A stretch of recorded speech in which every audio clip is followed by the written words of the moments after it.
First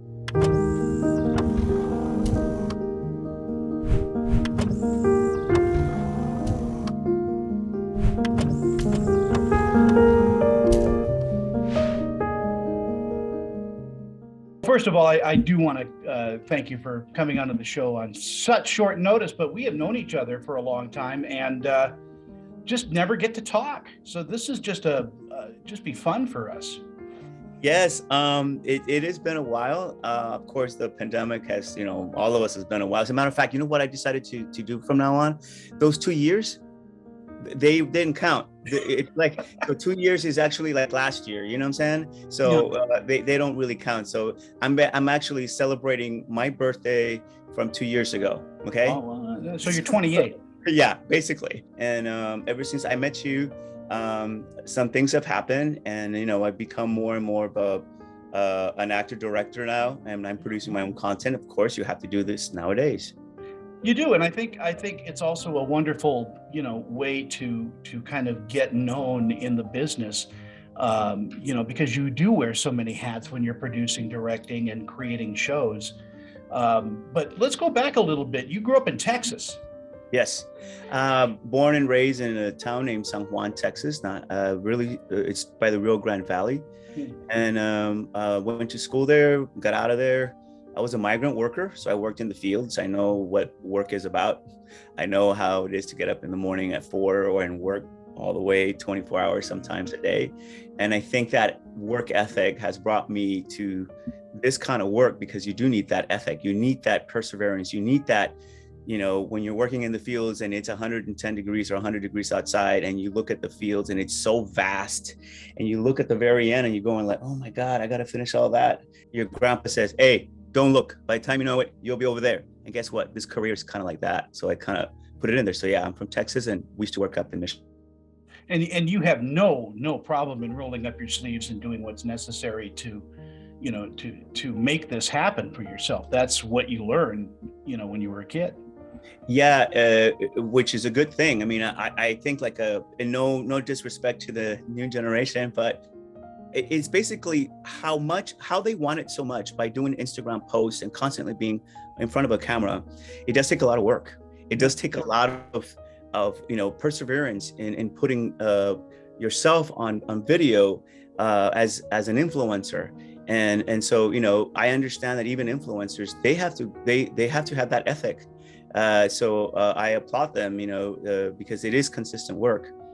So learning that from the fields, apply it to the work, and always looking at the very end of the field as my work is like, I'm going to get there. So these are the steps I got to do. Do not look over there. Just be focused right here, and step at step, you'll get there. That's good advice. When did you get the acting bug? How did that happen? I started as a kid. You would call Wizard of Oz. Wanted to be the Scarecrow. After the Wizard of Oz, me and my cousins, with our thick Mexican accents, we would sing "We're off to see the wizard." The Wizard of Oz, doing the whole dancing and singing. That's all we knew back then. So that was the first time, and then I started doing plays at church.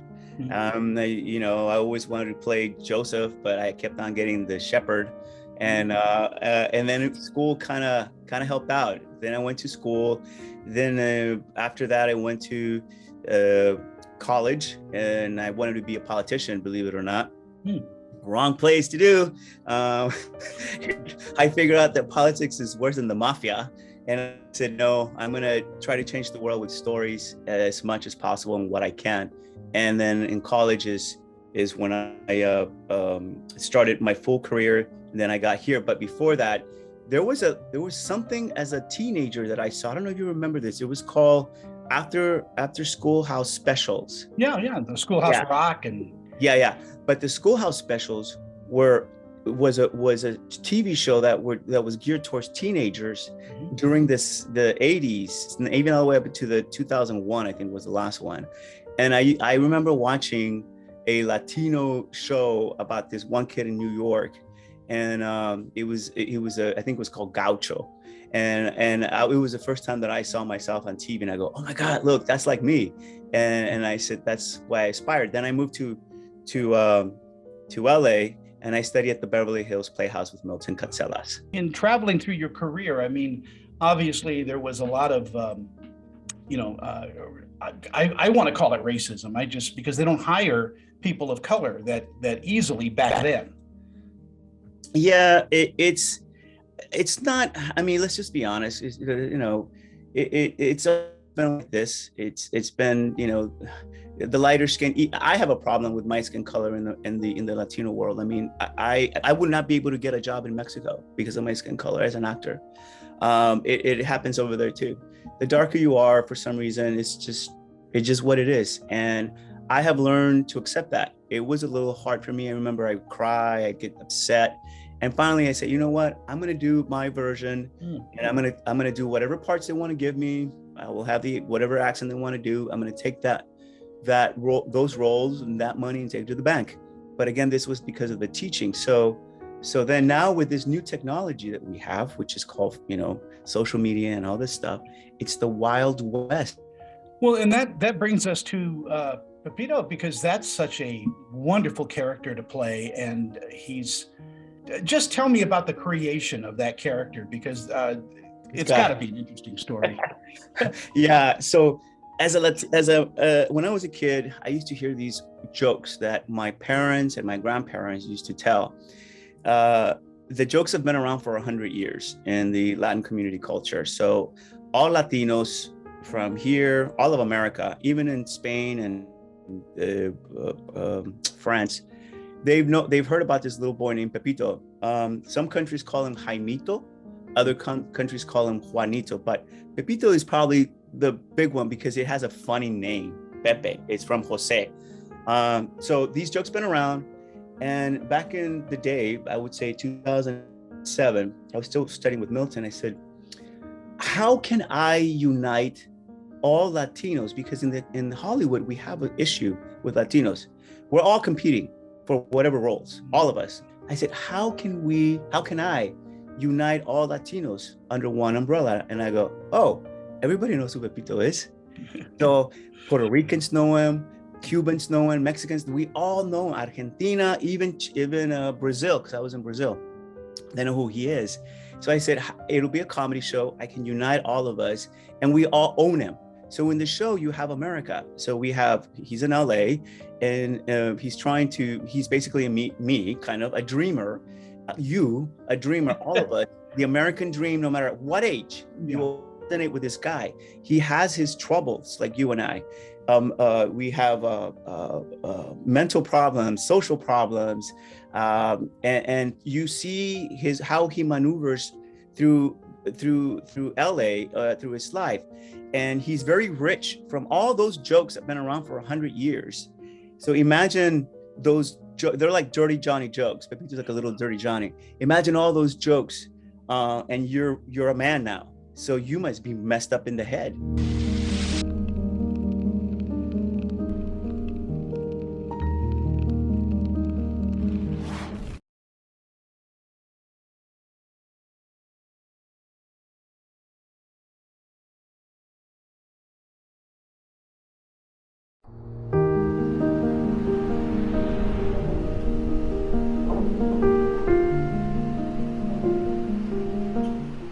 If you can show a universal character with universal flaws, I mean, it brings everybody in. It's not just Latinos, it's Italians. It's because we all identify with that character. Yeah, as a matter of fact, every country has their own Pepito. I think in Italian is Pinito. In Russia, there's a Pepito. In Afghanistan, Iraq, I have a list of all the names, how he's cross-referenced. So it's been a character that's been around. I just said, look in the past and bring the past, because kids don't know this past. And we need to remember our ancestors and our roots, where we come from, and educate them. Hey, listen, our great-grandparents used to laugh at this. Check it out. And then they will take it themselves. Putting together, a series like this and doing these smaller vignettes is not an easy task. And, there's money involved and all of that. I know that you're doing well on your campaign to fund the series. Tell me a little bit about that, because that's the hard part about what we do is getting a show up and running. Right. So yeah, thank you for that question. Yeah, everything is like I said, I'm working in the field, so I know where I gotta go, and I gotta work little by little. So this is one of those moments of me maybe halfway getting to that field. Um, I've been working on this for a while. I before the pandemic, I shot 3 short films. They were like 10, 7 and 5 minutes, and I did it with my friends. I just said, hey, you have a camera. These are my let's go shoot. Let's write something. Literally within a week, it's done. No, nothing. Just four people. That's it. 3 people, and we have fun. But I do direct them. Thanks to Milton, and I can get to these actors. So I did 2 during the pandemic, which was crazy. And I did it because I was bored, and I said I have to get this out. You know what it feels like? Like an exorcism. I gotta get it out. Like, otherwise it stays with me and I can't, I'm suffocated. So pandemic, I did 2. In that one, 2. No money involved, just my money, my pocket. It's kind of comes out of me. My friends work for tacos and burritos in the mornings. And well, who doesn't? Right. So they work for tacos and burritos, and I'm proud of that, but they're there sincerely. So when I look at that and I go, they're giving me their heart, they're giving me there's a reason why. So I say, you know what, I'm going to do another 5. So, and the reason why, because I thought I was going to sell the show, but contracts, I said, I'm going to do 5 more, which I filmed like 3 months ago, and they're ready. So the first Mamada is going to come out on the 25th of this month, which is I think it's next Monday, the first Mamada. And then the campaign, I said, all right, I don't have any more, moolah. So I got to see if anybody else can help me. And all of a sudden, I've had this tremendous amount of support with my friends on social media. $10, I mean, for somebody give you $5 to $10, it's like, it just gets to you. I mean, because they believe in you. Yeah, and it's you don't kind of believe it to yourself, and then when you see it, it feels you feel the love of people that, because you've been doing this for so long, that you don't know if you'll be able to make it or not, but you still do it. And then they show up, and then you meet your goal little by little, and then you start to see that, hey, maybe I do get something. Yeah. And it's hard. Like, we met a challenge yesterday from a secret donor who literally I met at a film festival about a month ago, because I have a film in the festival route called Numb, and she heard about it. And she says, I'd like to come in as an angel donor, matching donor. And she did. And for me, it's a lot of money. It was $1,000 for the day. Oh, well, that's so. And these are just regular friends or people that I don't even know sometimes on the internet. And I think that's great. There is love in this country. There is love in this world. We just kind of sometimes, there's too much noise. And yeah, we believe that there's a lot of bad, but there really isn't. It's just the bad has a bigger noise. Yeah. But I speak from the heart, brother. Yeah. And if somebody wants to donate to the cause, where do they go? They go to we're using a platform called supportourstory.com. It's a wonderful platform. It's geared towards us as filmmakers that are doing short films or projects under $50,000 or $60,000, and they give you coaching through the whole. Wonderful. But they go to pepitosmamadas.com. That's EPITOSMAMADAS.com. Or they can just go to my website, Carlos Moreno Jr., and then there's a lot of information on my website, on Facebook, Instagram. Pretty much it's just my name. And they can donate whatever they can or support us or share. It's just share. We have 23 days left, and we got another 5,000 to go. Wow. So I think we can do it. I think you're going to do it. Is it hard to direct yourself, especially in comedy? Okay, so I've done, when you met me, I did a film called Panacea. That's right. That's on Amazon. It's on, there's on 3 platforms. Amazon's the big one, and I think it's Apple TV, and there's another one. Prime, I believe. Yeah, Prime Amazon. So since I work with Milton and Jocelyn Jones, another teacher, and I still go to acting class, by the way. I'm crazy. It's my playground. So I had a scene last night. I got out at 12:30. So I learned in class, because this is important. This is what George Clooney, because George Clooney went and studied with Milton too, and that's why he's a good director. Because I've been watching. He was in acting class, and he became a director. You learn to direct yourself in acting class.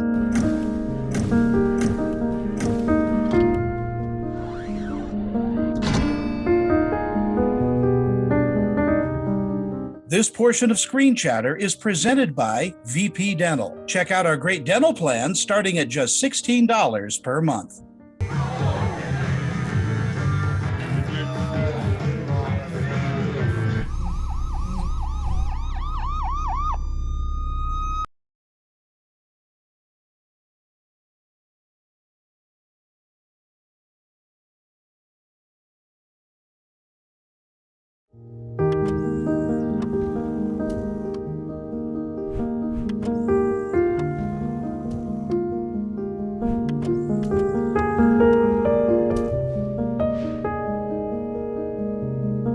You put your heart and soul into the telling of that story.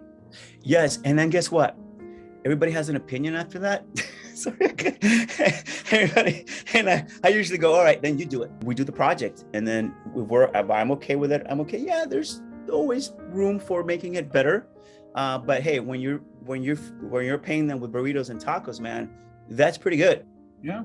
Well, you as you said at the very beginning of this interview, you're working in the field, and you're looking up and seeing where the ending is, where you need to stop and be, and you're doing that every day. Yes, every day I get closer and closer to the end of the field, like my grandfather said, and my dad, of course. It's not a run, like go over there, target, get it there fast. Great for those people that can do that. You know what? I'm really happy for you. Stay there, okay? Don't do, keep on doing it. You reached it. For people like myself, it's been a career, like Milton called it a boat sailing.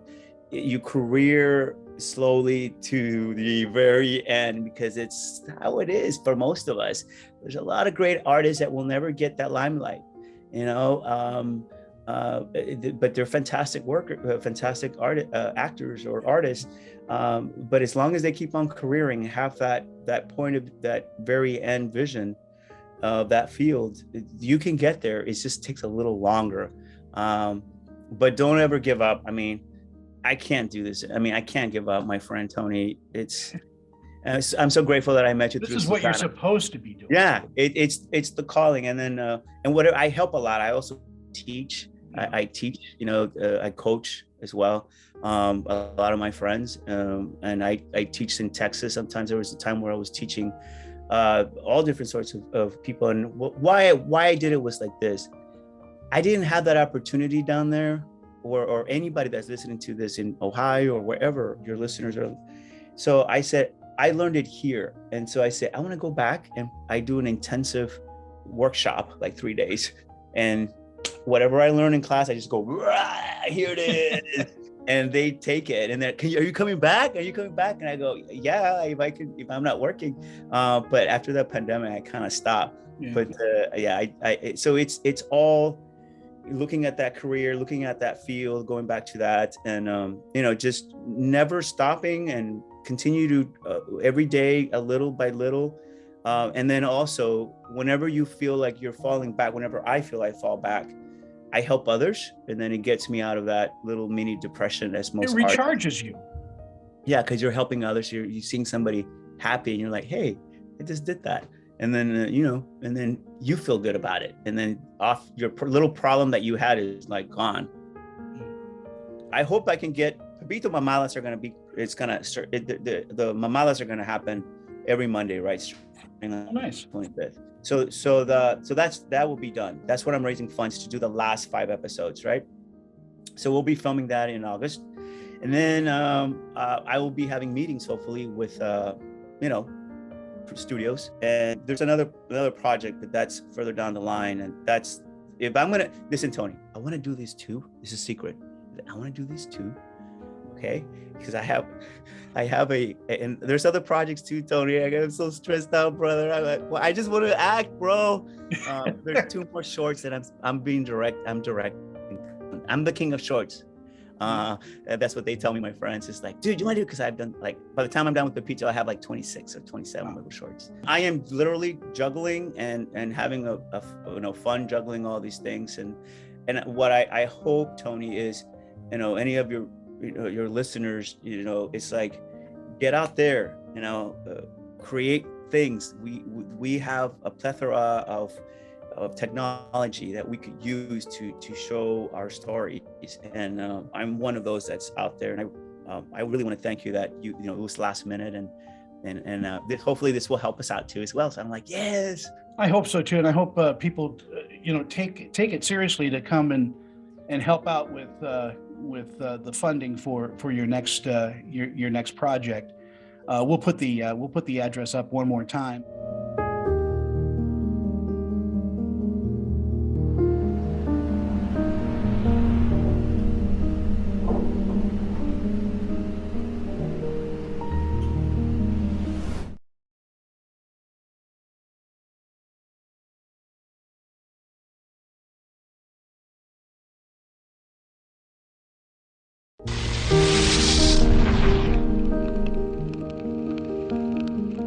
I do want to thank you for your time today. It was just glorious to kind of sit and chat with you and catch up. Yes. I hope to be at Sundance this year, because we haven't been there for 3 years. I would like that too. I live here, and I know. Going up. I know.